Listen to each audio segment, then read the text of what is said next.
un orden, según el orden de Melquisedec, rey de justicia, sacerdote del Dios Altísimo, y que nos lleve a lo que es ser llenos del Espíritu Santo y comenzar a hablar con denuedo. Y que aun cuando el enemigo no tiene ninguna potestad sobre la iglesia, porque ya fue vencido, para reconocer este atributo, porque si ustedes siguen leyendo también nos habla de otro discípulo o de otro líder. 14, sino vestidos del Señor Jesucristo y no proveáis para los deseos de la carne. Ahí subrayelo, está pronunciado.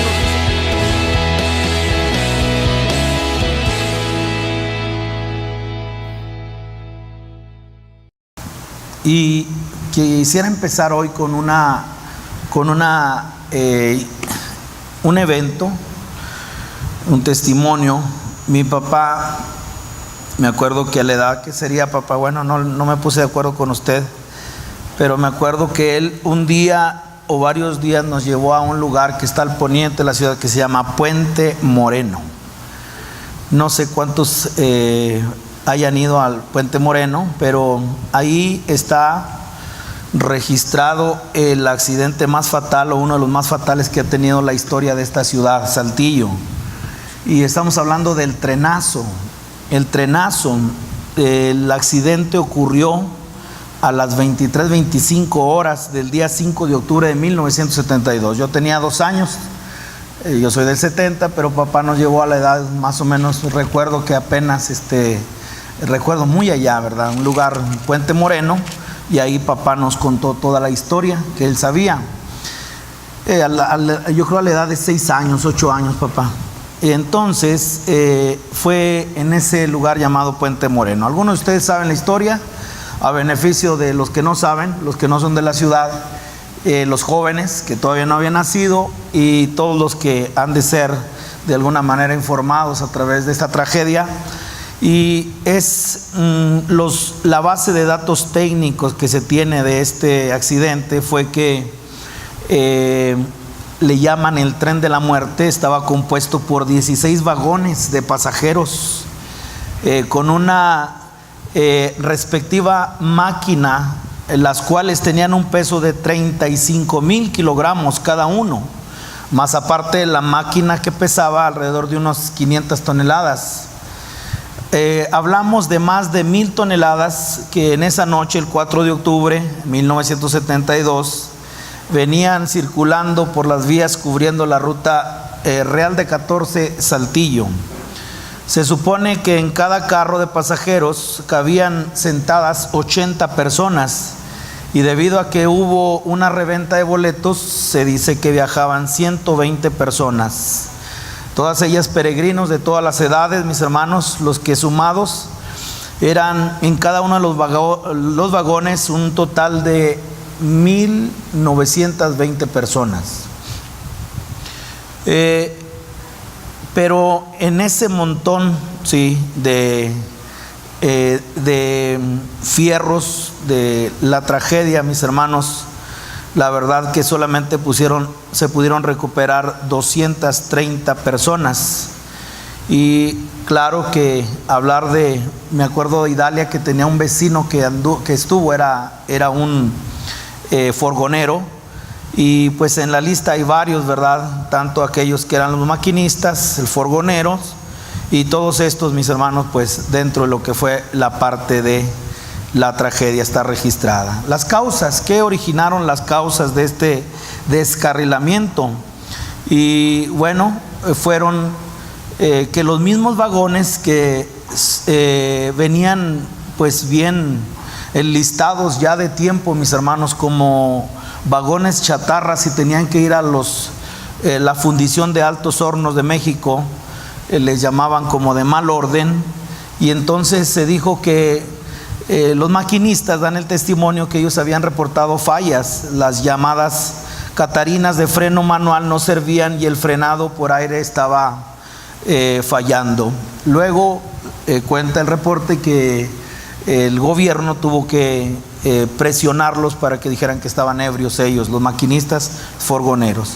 Pero lo que ellos registran, mis hermanos, es de que habían reportado los frenos y estaban en mal estado. Total, que en el tren con sus 16 vagones llenos a reventar, con más de 1,000 toneladas de peso, empezaron a rodar de bajada, y se dice que ya llegando más o menos a esta región, ahí en las paralelas, las vías tienen una pendiente descendiente de 3.7 hacia el norte, y hasta que se hizo incontrolable, mis hermanos, por el maquinista y el conductor. Así es que al llegar al Puente Moreno, las pesadas unidades cayeron unas sobre otras, y provocando el fallecimiento de más de 1,000 personas.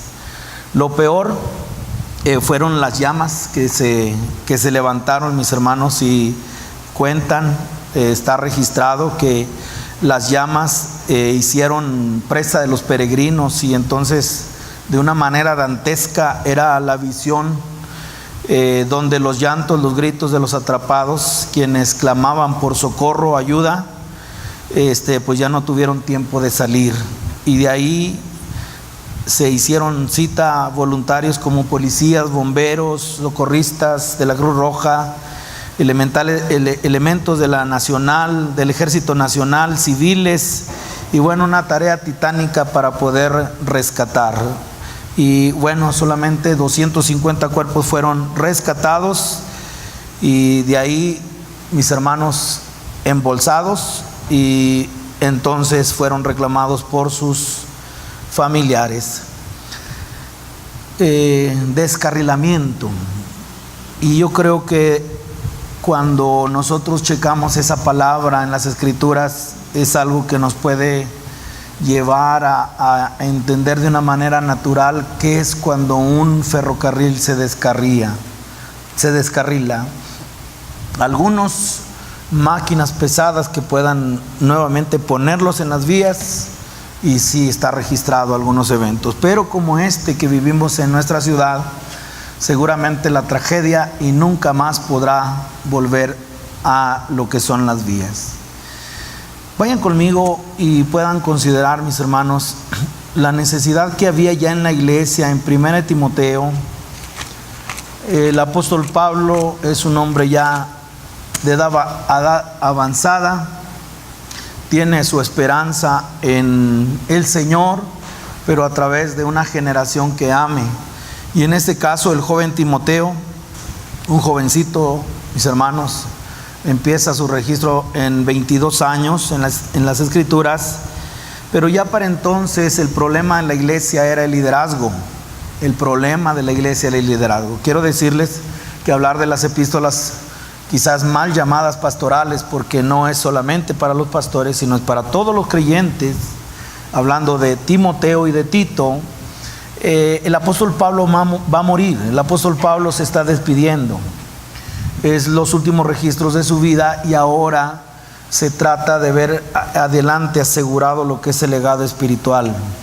Y entonces Timoteo va a Creta, y el problema de Creta era los creyentes. El problema de la iglesia de Creta no era el liderazgo, el problema de Creta era la membresía, por decirlo así. Mientras que Timoteo es enviado a la región de Éfeso, y ahí el problema no era la membresía, el problema era el liderazgo. ¿Cuántos sienten responsabilidad, mis hermanos, en un área de liderazgo? ¿Cuántos de ustedes?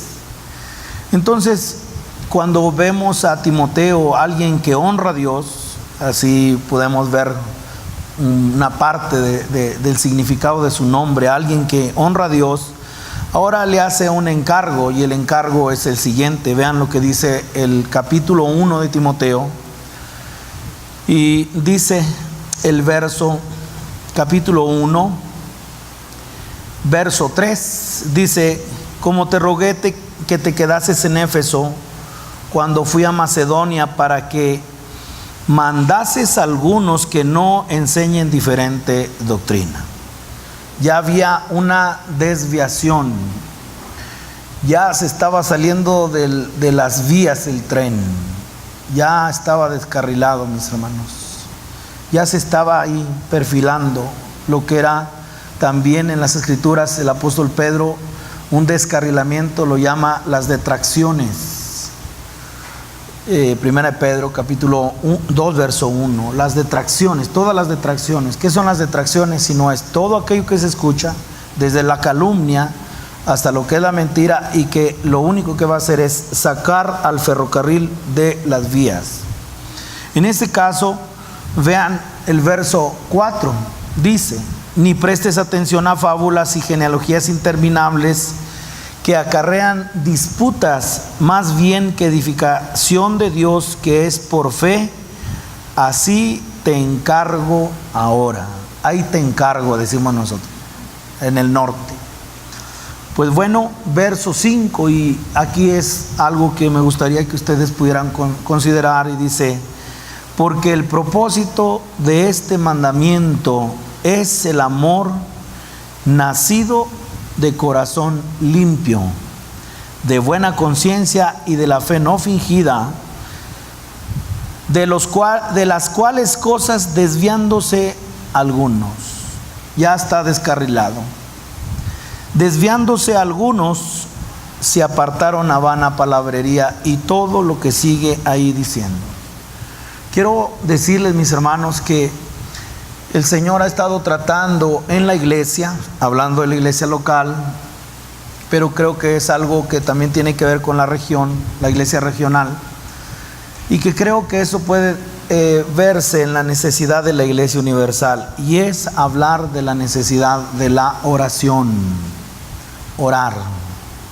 Pero esa oración, mis hermanos, en la cual nosotros podamos ver que el culto de oración es la cenicienta que nadie quiere. Y cuando hablamos acerca de lo que es la oración, porque podemos ahondar en las escrituras y poder ver una progresión en lo que es permanecer en la oración, y tiene que ver con la individualidad, yo, mi devocional, mi intimidad con el Señor. Pero eso también tiene que ir sobre la iglesia, sobre la oración congregacional. Orar juntos, y luego tiene que ver con la parte de lo que es el Señor intercediendo. Quizás podamos ir ahorita en eso, pero vean cuál es el propósito de este mandamiento. Esto, la necesidad de orar, aunado con lo que es la respuesta a la oración. ¿Y por qué desistimos de lo que es el orar? Porque quizás tengamos malas experiencias con la oración, y todo se debe a una cosa, a la parte de lo que es la desobediencia. Entonces son dos cosas que quisiera que pudiéramos considerar en esta hora: tanto el pecado de no orar, como la parte de lo que es la desobediencia. En otras palabras, el énfasis de lo que el Señor habla acerca de lo que es la obediencia. He mostrado mi admiración, mis hermanos, al tema de la obediencia. No había sido tan desafiados. Ahora, en la última palabra que compartí en este lugar fue la casa, el lugar del trono de Dios, el lugar de la autoridad del Señor. Entonces hablamos del señorío, y nos podemos ver contemplando y sabiendo de la autoridad, pero no llevándolo a la práctica en lo que tiene que ver la obediencia. ¿Y por qué les digo esto? Porque si nosotros pudiéramos abrir, mis hermanos, el tema de la oración en base a lo que es juicio del Señor para alguien que no ora, me gustaría que fueran al primer libro de Samuel, y aquí encontramos un contraste. Nosotros sabemos que el Señor por su sangre nos ha hecho reyes y sacerdotes para Dios. Amén. Amén. ¿Cuántos somos reyes y sacerdotes para Dios? Dicho en su contexto, somos un reino sacerdotal. La pregunta es: ¿para qué es un sacerdote? ¿O cuál es el oficio sacerdotal? Y sé que pudiera ahondar en esta parte, pero yo creo que ustedes han leído por lo menos Hebreos, y Hebreos habla acerca del ordenamiento de Jesús como el sumo sacerdote, y dice que todo sumo sacerdote tomado de entre los hombres es constituido a favor de los hombres, en lo que a Dios se refiere, para que presente ofrendas y sacrificios por los pecados, intercesión. Hermano, voy a orar por ti. Entonces, cuando hablamos el tema de lo que es el ruego, la oración por nuestros hermanos, que ya estoy dando una clasificación de oración, pero ¿de qué manera es que estamos orando? ¿Y de qué manera es que hemos tomado nuestra responsabilidad al mandamiento de lo que es ser un sacerdocio, ser un sacerdote? No sé cómo sea su nivel de oración, pero también puedo mirar, mis hermanos, que dentro de lo que es la necesidad de la restauración de la oración, puede verse aquí, primer libro de Samuel, y vean el juicio que Dios tiene para un sacerdocio que no ora. Y aquí encontramos un contraste, primer libro de Samuel, y todo bajo el contexto de la oración, y vea cómo se desarrolla. Y dice, primer libro de Samuel, capítulo 1, verso 9. Y se levantó Ana después que hubo comido y bebido en Silo, y mientras el sacerdote Elí estaba, vea la posición, ¿cómo estaba? Sentado, postrado, no, sentado. Estaba sentado en una silla. Usted lo va a encontrar en los primeros, por lo menos en los primeros 4 capítulos de este libro, sentado en una silla junto a un pilar del templo de Jehová. Ella con amargura de alma oró a Jehová. Una vida intercesora, una vida que tiene que tener una característica. La pregunta es, ¿quién ora? ¿Quién ora? ¿Quién ora? Y aquí mismo viene la respuesta. ¿Quién ora? Solamente la vida que está afligida.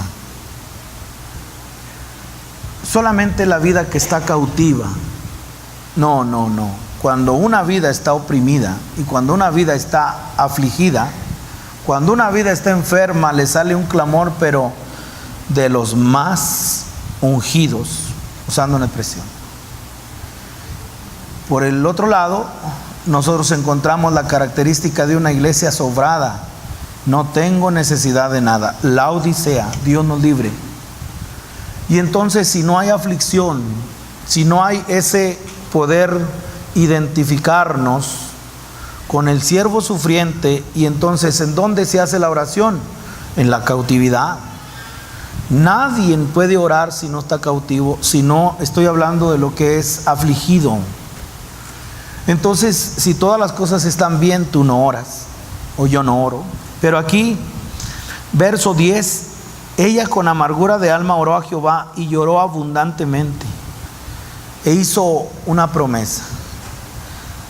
E hizo voto diciendo, Jehová de los ejércitos, palabra muy clave, Jehová de los ejércitos, si te dignares mirar la aflicción de tu sierva y te acordares de mí, y no te olvidares de tu sierva, sino que dieres a tu hija un hijo varón, ¿sí?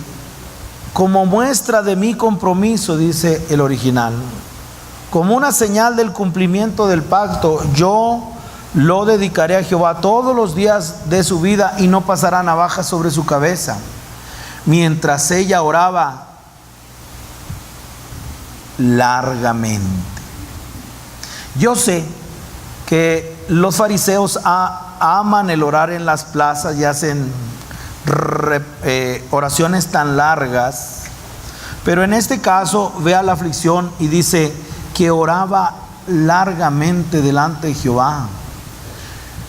1 hora, 2 horas, ¿cuánto? 1 minuto, 2 minutos. Largamente delante de Jehová. Sí, y vean el sacerdote la actitud. Chequen la actitud, mis hermanos. Me gusta mucho los originales, porque los originales ponen todo al descubierto. Las palabras de la Biblia en los originales, la palabra en el original te da un enfoque preciso y capta tu atención y no te permite que te desbordes, porque tiene fuerza esa palabra. Entonces, cuando dice que oraba largamente, dice, Elí estaba orando. Imagínate que tú vienes a orar y yo llego y me siento en la silla. Y entonces estoy viéndote así, ¿qué estará diciendo la hermana o el hermano? Y solamente observando, o la actitud sería interceder junto con ella.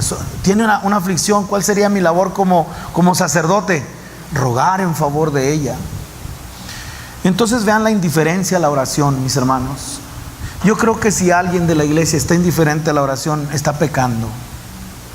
Pero no solamente eso, sino que el Señor puede raerlo. El Señor puede quitar ese ministerio. Pero vean lo que dice. Dice, Elí estaba observando la boca de ella. Verso 13. Pero Ana hablaba en su corazón, es decir, una oración en secreto, y solamente se movían sus labios y su voz, ¿qué dice? No se oía, y Elí la tuvo por ebria. Hermanos, indiferencia a la oración. Y aquí todo en base a lo que es la oración, cada uno tome su lugar y pueda ver si realmente alguien de nosotros pueda decir, mi actitud es como la de Ana o mi actitud es como la de Elí. ¿Hasta qué punto de perder el discernimiento y decir, esta está borracha, digiere tu vino? Y en todo lo que nosotros podemos ver, ahora note con mucha precisión. Verso 14, verso 15, y Ana le respondió diciendo, no, Señor mío, yo soy una mujer, eso es lo que se necesita. El miércoles el Señor nos da una palabra y es como el ciervo brama por las corrientes de las aguas. Un salmo de exilio, un salmo de cautiverio. ¿Y por qué clamaba? Por el Dios vivo. Y vean la manera de orar. Atribulada de espíritu, no he bebido vino ni sidra, sino que he derramado mi alma delante de Jehová. Derramar el alma delante de Jehová. ¿Cómo será eso, mis hermanos, en lo que tiene que ver la abstinencia? Porque esta mujer, Ana, está dentro de toda la implicación de su entrega al Señor, no solamente atribulada, sino bajo una abstinencia en ayuno. Y luego también encontramos que aquí encontramos oración y ayuno. Esta está ayunando y está derramando su alma delante del Señor. Verso 16. No tengas a tu sierva por una mujer impía, porque por la magnitud de mis congojas y de mi aflicción he hablado hasta ahora. Elí respondió y dijo, ve en paz y el Dios de Israel te otorgue la petición que le has hecho. Como diciendo, oración y ayuno, derramar el alma, un espíritu angustiado el Señor no desprecia, corazón contrito y humillado el Señor no desecha.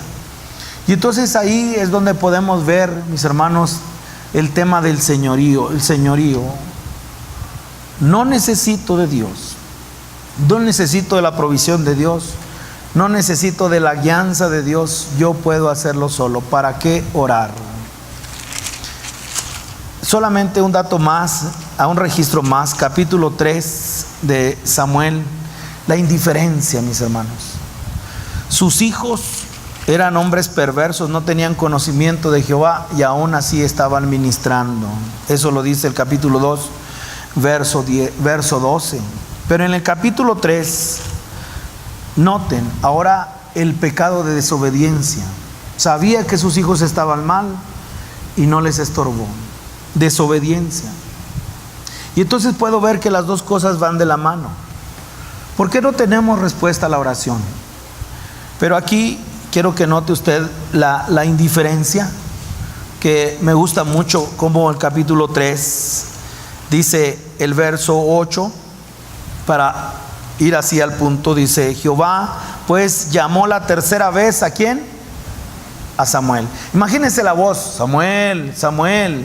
Y dice que le llamó la tercera vez, pero cuando ustedes ven el verso 10, ya no una voz, y el verso 10, y vino Jehová y se paró. Personalmente. Y entonces ahora vean cómo ya no solo llamando, sino mostrándose a su vida. ya no solamente escuchando la voz, sino ahora viendo con claridad. Se paró, ¿sí? Y llamó como las otras veces y le dijo, ¿qué le dijo? Verso 11, Jehová dijo a Samuel: he aquí, haré yo una cosa en Israel, que a quien la oyere le retiñirán ambos oídos.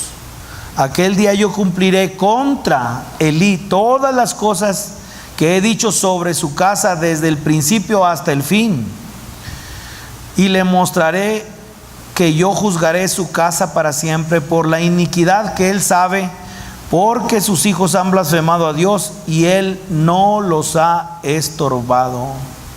Verso 14, ¿en qué radicaba esa blasfemia? ¿En qué radicaba, mis hermanos, esa ofensa al Señor? Y es que ellos habían despreciado el sacerdocio, entre ellos la oración. Es lo que dice el verso 14. Vean, por tanto yo he jurado a la casa de Elí que la iniquidad de la casa de Elí no será expiada jamás, ni con sacrificios, ni con ofrenda. Y vean el verso 17. Y Elí dijo: ¿qué es la palabra que te habló? Le pregunta Samuel. Te ruego que no me la encubras, así te haga Dios y aún te añada si me encubrieres palabra de todo lo que habló contigo. Y Samuel se lo manifestó todo sin encubrirle nada. Entonces él dijo: oraré a Jehová, me derramaré mi alma delante del Señor. ¿Verdad que no? Una indiferencia total. ¿Y cuál es la indiferencia? Jehová es: haga lo que bien le pareciera. Usted tuviera esa actitud, te van a matar, toda tu casa se va, el Señor la va a raer, y usted dice: está bien, Señor, como tú quieras hacerlo. En todo eso, esto es algo, mis hermanos, que quiero que usted consideren nuestra actitud hacia lo que es la oración. Juan, vayan conmigo a Juan. ¿Cuál es el punto de la oración, mis hermanos? Usted sí entiende lo que es la oración o por qué las oraciones no son contestadas. Pero Juan capítulo 17, esta palabra me inquieta demasiado, porque es una palabra que no olvide cómo empezamos. La desviación viene. Pero ¿por qué la desviación vino? Es porque el propósito de este mandamiento es el amor nacido de corazón limpio. El propósito de este mandato es el amor nacido de corazón limpio. Aquí lo vamos a ver más claro, capítulo 17, y dice el verso, les dije 17, es el 15, mis hermanos, perdónenme. Es Juan 15, verso 7. Verso 7. Note, la esencia de la obediencia está en el amor, mis hermanos. Dice el verso 7: si permanecieres en mí y mis palabras permanecen en vosotros, pedid todo lo que queréis y os será hecho. ¿Ya vio el secreto de la oración? Considere el secreto de la oración. Y está hablando acerca de una permanencia. Está hablando de permanecer. Si alguno permanece en mí, dice, y en mis palabras permanecen en vosotros, entonces pide lo que quieras. Entonces pedid, ¿sí?, todo lo que queréis, claro, es de acuerdo a su voluntad, y os será hecho. ¿Por qué las oraciones no son contestadas? Y la otra parte es, ¿cómo una oración puede ser contestada? Pero aquí, si avanzamos ahora al verso número 10, ¿cómo se permanece? La pregunta es que yo les hago, mis hermanos, es cómo uno debe permanecer. Y dice, verso 10, si guardareis mis mandamientos, permaneceréis en mi amor. En otras palabras, el principio es el siguiente. El principio, mis hermanos, es que la esencia de la obediencia está en el amor. es el recipiente en el cual Dios, mis hermanos, va a depositar su amor. Será en alguien que permanece en sus mandamientos. En otras palabras, es alguien que obedece. Nunca he sido tan desafiado en definir la obediencia. Eso lo aprendimos, le he dado el testimonio. Pero los que están criando a sus hijos, y aún los que tenemos adolescentes, definir la obediencia tiene 3 características. Número 1, la obediencia es sin demora. Luego lo hago. Mañana. Sí, ahorita. Sin demora. Sin desafío. ¿Y yo por qué? ¿Y por qué a mí me tocó? Sin desafío y sin reproche. Lo voy a hacer, pero yo sé que eso no es Biblia, yo sé que son términos humanos, pero nos ayudan. Y seguramente los que hemos procurado lo que es la autoridad en el Señor, y saber el término de autoridad es estar bajo autoridad y es obedecer. La única manera en la cual la oración puede ser contestada es permaneciendo en Él. Ahora, para que haya más luz, vaya lo que dice Hebreos. ¿Por qué permaneciendo en Él? ¿Por qué la promesa de la oración es que la condicionante, si tú permaneces en Él y sus palabras en nosotros, pide todo lo que quieres y el Señor te lo va a dar? ¿Y qué tiene que ver con lo que es permanecer en Él? Porque aquí es donde nosotros damos paso al intercesor. Estamos en aquel que obedeció y que el Señor le da todo lo que Él pide. Pídeme y te daré por herencia a las naciones. Entonces, de nada sirviera también una oración continua si nosotros no estamos en la parte de lo que es la obediencia al Señor. Pero aquí en Hebreos, si ustedes notan conmigo, capítulo 7, vean qué tremendo. ¿Por qué permanecer en Él y sus palabras en nosotros? ¿Por qué guardar sus mandamientos? Si me amas, guarda mis mandamientos. La esencia de la obediencia está en el amor. Es decir, que la revelación del carácter, ¿cómo se revela el carácter espiritual de una verdadera obediencia? Es cuando es nacida en amor. El que ama, obedece. El que ama, obedece. Y aquí, ¿por qué permanecer? ¿Por qué permanecer en Cristo y entonces pedir y se nos va a dar? Vean lo que dice el capítulo 7 en el verso 22. Mucha atención. Permanecer en mí y mis palabras en vosotros. Y entonces ahora sí pide y se te va a dar. Verso 22. Por tanto, Jesús es fiador de un mejor pacto. Y los otros sacerdotes llegaron a ser muchos debido a que por la muerte no podían continuar. Mas por cuanto permanece para siempre. Si ustedes permanecen en mí y mis palabras en vosotros. ¿Y por qué? Porque solamente hay uno que permanece. Pero vean cómo permanece. Dice, permanece para siempre. Tiene un sacerdocio inmutable y hace 3 cosas. Verso 25, por lo cual puede también salvar perpetuamente. Ese sacerdocio tiene una función. Número 1, el perdón de los pecados.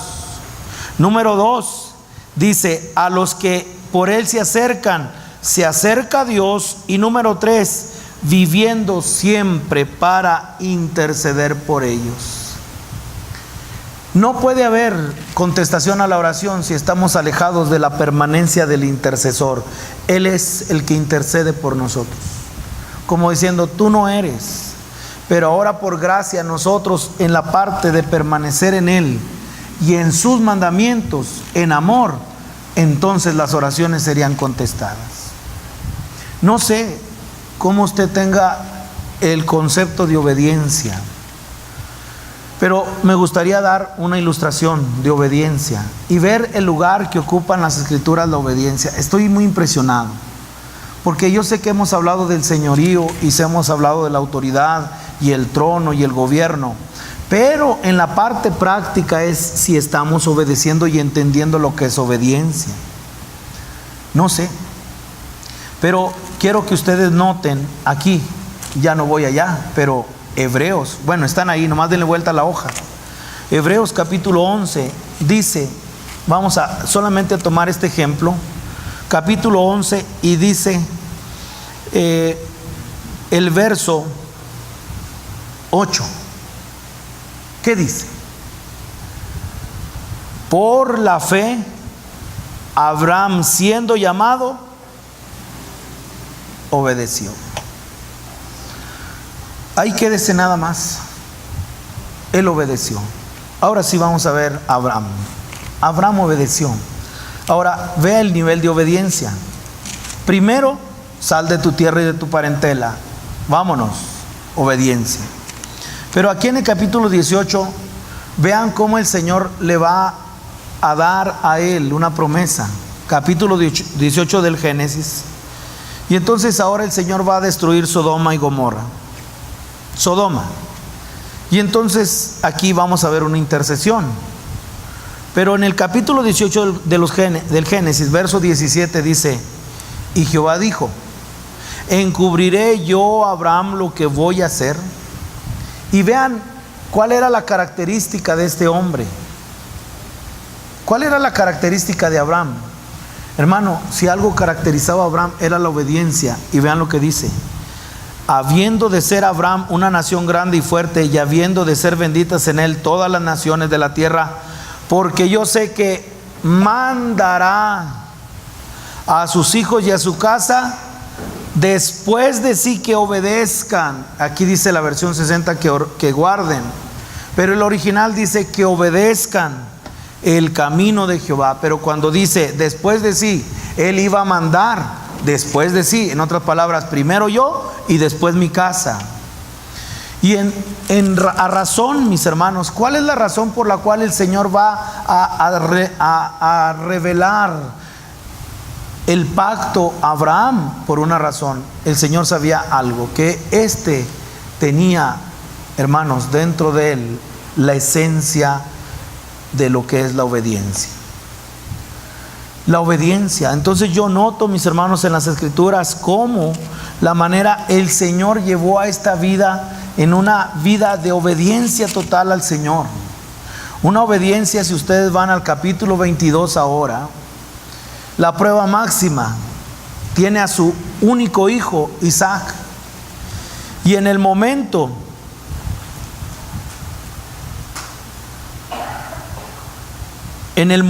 cuando va a ensartar el cuchillo, capítulo 22, verso 11, entonces el ángel de Jehová le dio voces desde el cielo y dijo: Abraham, Abraham. Y él respondió: heme aquí. Y dijo: no extiendas tu mano sobre el muchacho ni le hagas nada, porque yo conozco que temes a Dios, por cuanto obedeciste, por cuanto no rehusaste a tu hijo, tu único. Y vea la manera como el Señor habla y dice: él obedeció. Quiero que vayan ahora al capítulo 25, cómo la obediencia, mis hermanos, alcanza las generaciones. Cómo tu obediencia al Señor y a sus mandamientos, si permaneces en él y sus mandamientos permanecen en ti, si tú amas, si alguien ama a Dios, tiene que guardar los mandamientos, una obediencia total. Pero ahora en el tema de lo que vea capítulo 26, y dice: ahora ya no vamos a ver a Abraham, vamos a ver a su hijo Isaac. Pero mire hasta dónde ha llegado lo que es la obediencia. Y aquí capítulo 26 dice, Génesis 26, verso 1: después hubo hambre en la tierra, además de la primera hambre que hubo en los días de Abraham. Y se fue Isaac a Abimelech, rey de los filisteos, en Gerar, y se le apareció Jehová y le dijo: no desciendas a Egipto, habita en la tierra que yo te diré. Habita como forastero en esta tierra, y estaré contigo y te bendeciré, porque a ti y a tu descendencia daré todas estas tierras, y confirmaré el juramento que hice a Abraham tu padre. ¿Qué iba a hacer? Confirmar el juramento. Verso 4: multiplicaré tu descendencia como las estrellas del cielo, y daré a tu descendencia toda esta tierra, y todas las naciones de la tierra serán benditas en tu simiente, por cuanto oyó, vean, Abraham mi voz y guardó mis mandamientos. Ahí dice, y guardó mis preceptos. Esa palabra es, y me obedeció. Y guardó mis preceptos, mis mandamientos, mis estatutos y mis leyes. Por esa razón el Señor confirmó el pacto, ¿a quién? A Isaac. Hermanos, la obediencia es la esencia en la cual nosotros podemos ver que si alguien ama al Señor, tiene que guardar los mandamientos. Y de ahí es donde podemos ver una oración en la cual la obediencia al Señor, el sometimiento al Señor, traerá sobre nosotros un nivel de oración en el cual nosotros podamos decir, Señor, cuánto necesitamos de ti. Orar, pero bajo lo que es cuánto del mandamiento de la oración nosotros estamos procurando. Hermanos, la obediencia viene a ser algo en el cual podemos considerar al Señor Jesús. Nadie ha cumplido de esta manera. Voy avanzando y casi terminando, voy a ir a pedirles que vayan a Romanos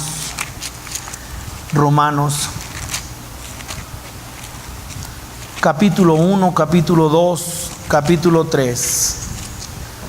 Y ¿qué encontramos? No hay justo ni aun uno.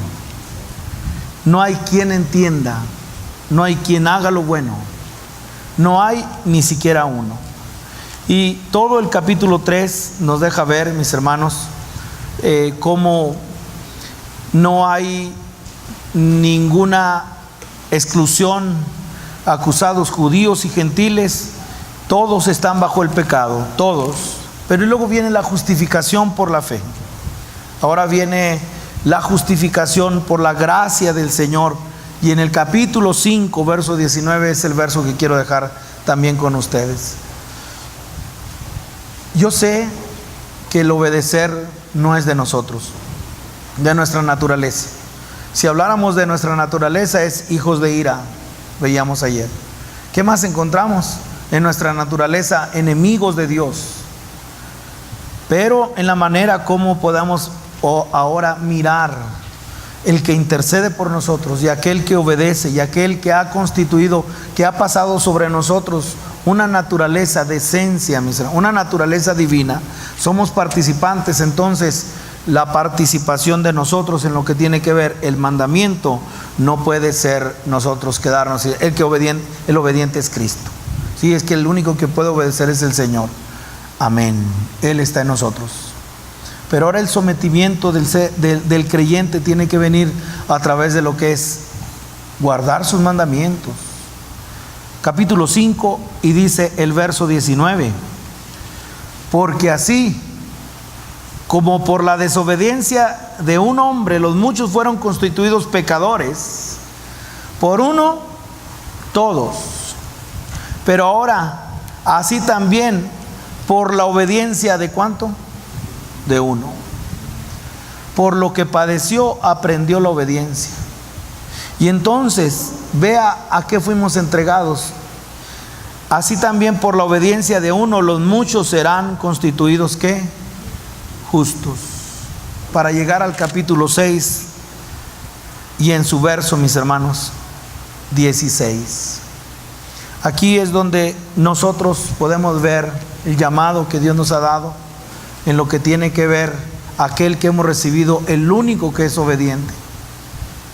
Y en el capítulo 6, verso 16 dice así: ¿no sabéis que si os sometéis a alguno como esclavos para obedecerle, usted está en esa esclavitud?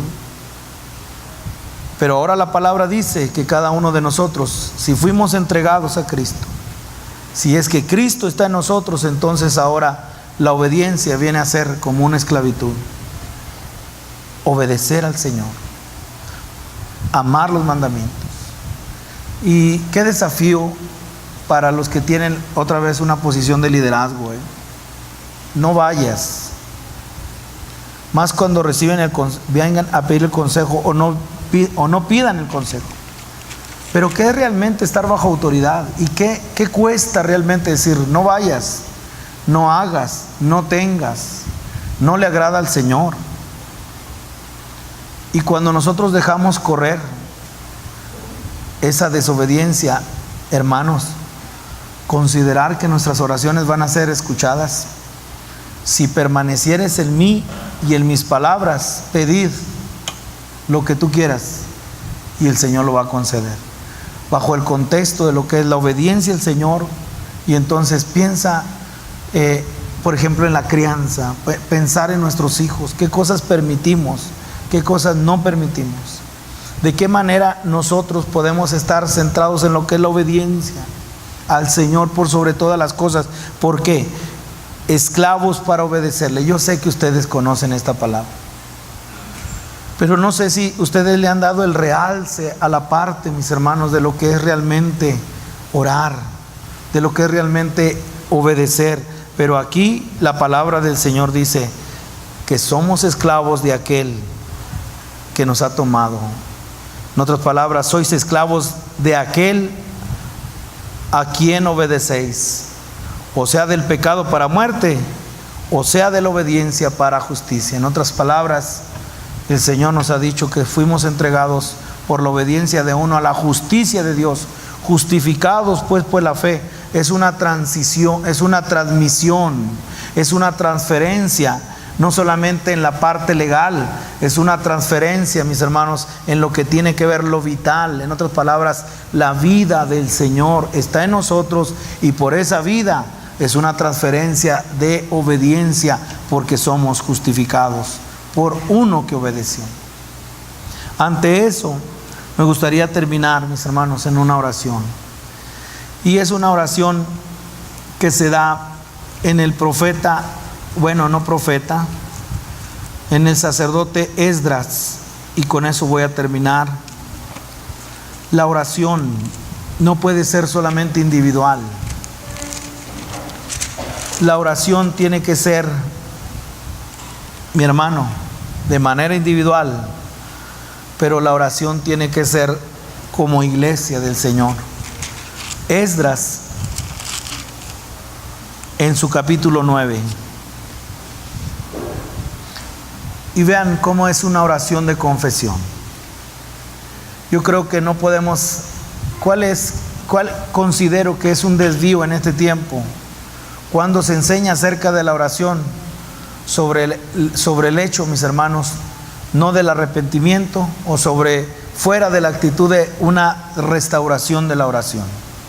Como dije anteriormente, solamente el clamor al Señor en aflicción será a alguien que está pasando por un momento de cautiverio, un momento de opresión.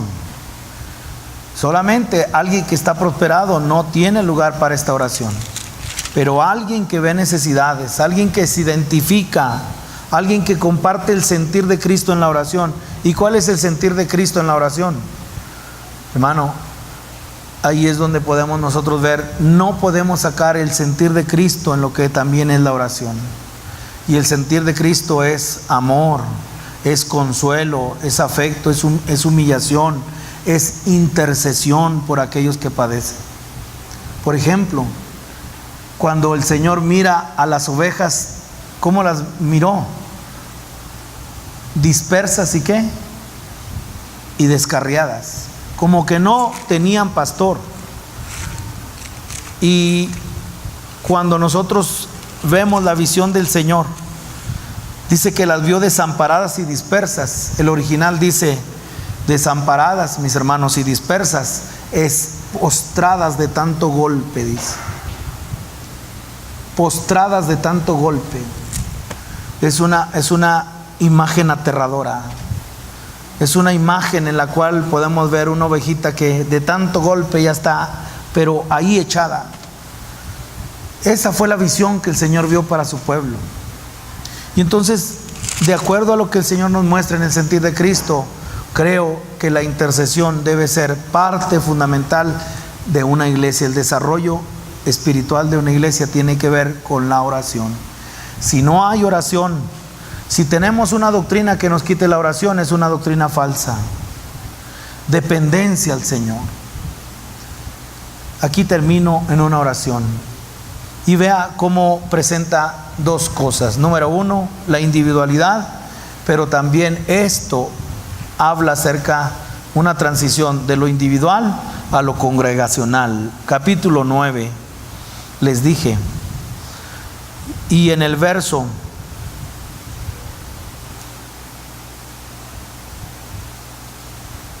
número 6 dice, y dije, Dios mío, confuso y avergonzado estoy para levantar, oh Dios mío, mi rostro a ti. Avergonzado, está hablando de una necesidad urgente, es algo aplastante. Avergonzado, estoy aplastado, estoy apabullado. Dice, en este caso es la confesión de un hombre, oración de confesión de Esdras. Confuso y avergonzado estoy para levantar, oh Dios mío, mi rostro a ti, porque nuestras iniquidades se han multiplicado sobre nuestra cabeza y nuestros delitos han crecido hasta el cielo. Verso número 7.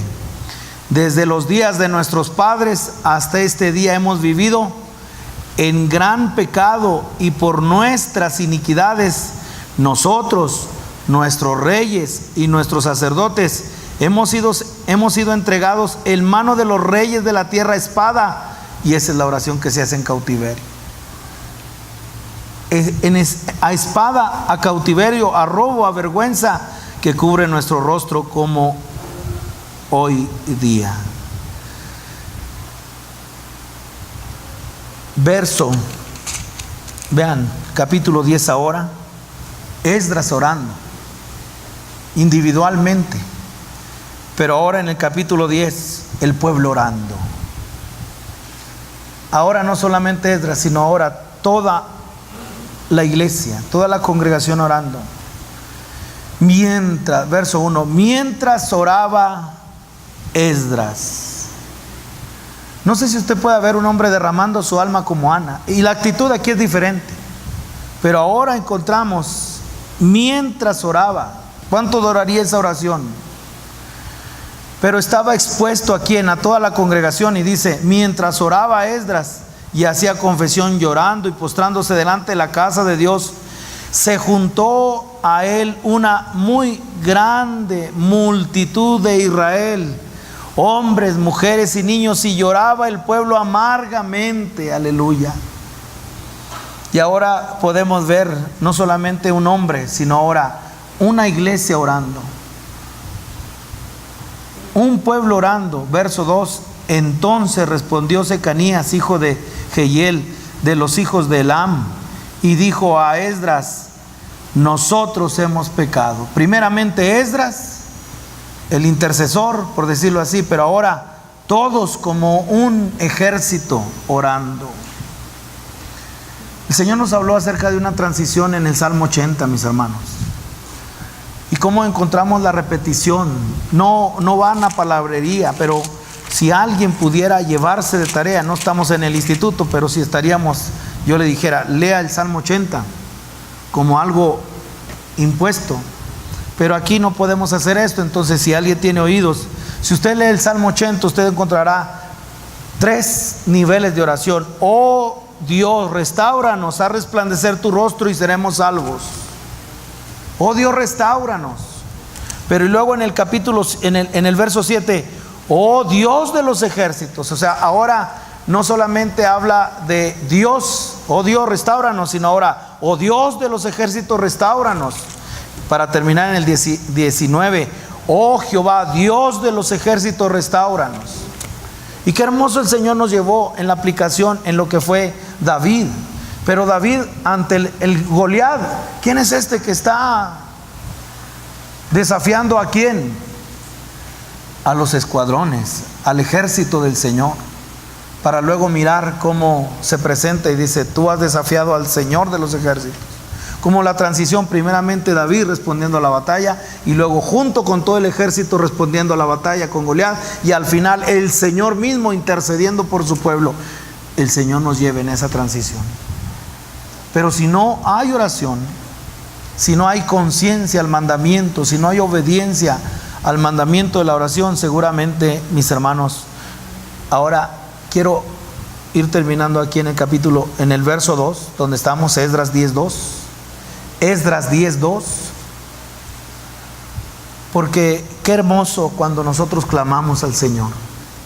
Y vean la esperanza que presenta el Señor. Verso 2: entonces respondió Secanías, ya lo leí, hijo de Jehiel, de los hijos de Elam, y dijo a Esdras: nosotros hemos pecado con nuestro Dios, o contra nuestro Dios, pues tomamos mujeres extranjeras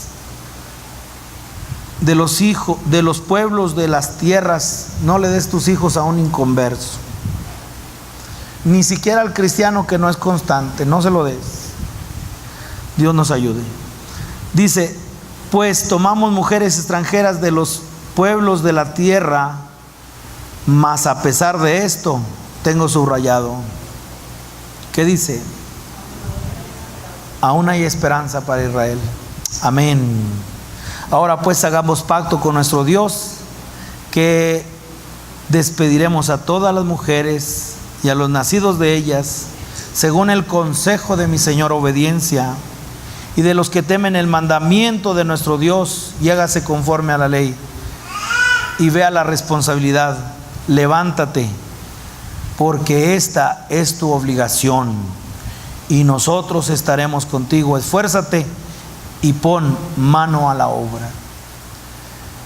Oremos al Señor, mis hermanos. Les invito a que oremos, y de esa manera consideremos esta palabra. Amén. Señor, el lugar que la obediencia tiene en las Sagradas Escrituras, el lugar que la obediencia tiene en la mente de Dios, el lugar que tú le has dado a la obediencia en el corazón de tu siervo, Señor, eso nos puede llevar hoy a preguntarnos si ha tomado en nuestro corazón y en nuestra vida esa relevancia de lo que es la obediencia a ti, Señor.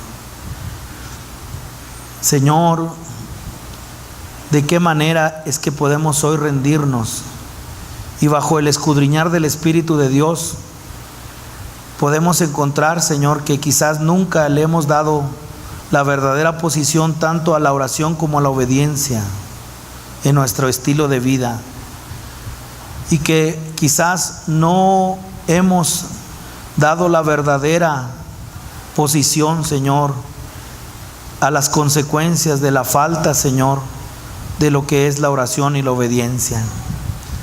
Señor, nuestros fracasos en la oración y en la obra nos hacen reconocer, Señor, que necesitamos de este espíritu de oración y de gracia.